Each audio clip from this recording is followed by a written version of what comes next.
नमस्कार दोस्तों। क्या होगा अगर आप न्याय की तलाश में निकलें और सिस्टम ही आपके परिवार को खत्म करने पर उतारू हो जाए? एक 17 साल की लड़की, एक बाहुबली विधायक और 8 साल लंबा इंसाफ का संघर्ष। आज के वीडियो में हम बात करेंगे उन्नाव रेप केस की, एक ऐसा मामला जिसने भारत की राजनीति, न्याय व्यवस्था और सत्ता के अहंकार को नंगा कर दिया।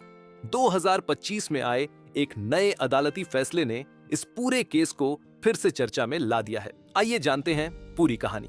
कहानी शुरू होती है जून 2017 में उत्तर प्रदेश के उन्नाव जिले से।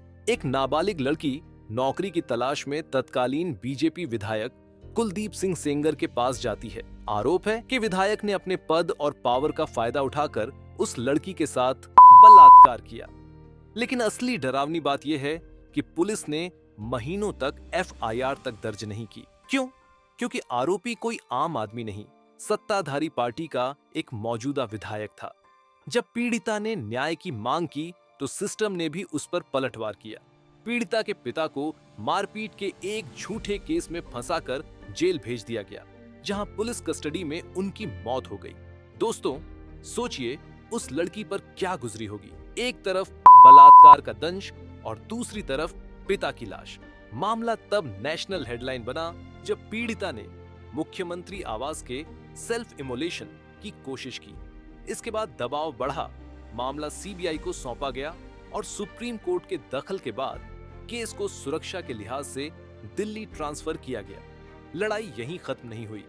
जुलाई 2019 में जब पीड़िता अपनी चाची और वकील के साथ रायबरेली जा रही थी, एक ट्रक ने उनकी कार को टक्कर मार दी। इस हादसे में पीड़िता की चाची और मौसी की मौत हो गई और पीड़िता महीनों तक वेंटिलेटर पर रही। ट्रक की नंबर प्लेट काली पुती हुई थी। संयोग या हत्या की कोशिश, आप खुद अंदाजा लगा सकते हैं। और आखिरकार 30 दिसंबर 2019 को दिल्ली की एक अदालत ने कुलदीप सिंह सेंगर को दोषी पाया। कोर्ट ने उसे आजीवन कारावास, लाइफ इम्प्रिजनमेंट की सजा सुनाई और पीड़िता को मुआवजा देने का आदेश दिया। उस वक्त लगा कि न्याय की जीत हुई है और एक ताकतवर अपराधी को उसके अंजाम तक पहुंचा दिया गया है। लेकिन दोस्तों, कहानी में अब एक बड़ा बदलाव आया है। 23 दिसंबर 2025 को दिल्ली हाई कोर्ट ने एक ऐसा फैसला सुनाया जिसने सबको हैरान कर दिया। कोर्ट ने कुलदीप सेंगर की उम्र कैद की सजा को अस्थायी रूप से निलंबित, सस्पेंड कर दिया और उसे जमानत दे दी। शर्तें ये हैं कि वह पीड़िता के घर के 5 किलोमीटर के दायरे में नहीं रहेगा। लेकिन क्या एक बाहुबली के लिए ये शर्तें काफी हैं? इस फैसले के बाद दिल्ली की सड़कों पर प्रदर्शन शुरू हो गए हैं। पीड़िता का बयान सुनिए। उसने कहा, अगर मेरे बच्चे नहीं होते तो मैंने खुद को मार लिया होता। ये शब्द बताते हैं कि हमारी न्याय व्यवस्था पर से एक आम इंसान का भरोसा कैसे टूट रहा है। अब यह मामला सुप्रीम कोर्ट पहुंच चुका है, जहां हाई कोर्ट के इस फैसले को चुनौती दी गई है। उन्नाव केस सिर्फ एक रेप केस नहीं है, ये एक लिटमस टेस्ट है हमारे लोकतंत्र का।